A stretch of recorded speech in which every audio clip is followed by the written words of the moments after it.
kind of becoming increasingly of the viewpoint that if you're not in Europe now, you're at a massive advantage. Like, because the schedule at the moment is so nuts. Like Man United, if they don't get in the top four, they're massively messed up. Because if Thomas Frank had one game a week, we'd be such a different team.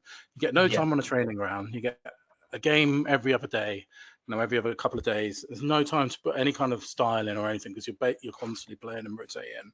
I think I wouldn't want us to miss out on Europe because we have to be in Europe as Tottenham. But if I think playing 2 games a week is really, really difficult. And I think why you're seeing teams like Sunderland, Bournemouth, and Man United doing really well, it's because they're playing 1 game a week and everyone else is rotating all over the gaff.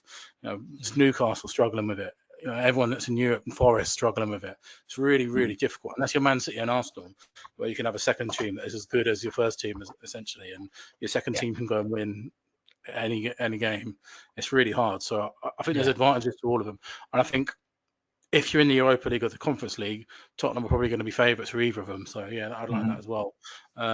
I think going back to the whole question about Thomas Frank, I think you could probably argue that we're probably too soon to be in the Champions League this season. It's not really right. Like, we'd probably be doing better off if we were out of Europe in the first season for Thomas Frank.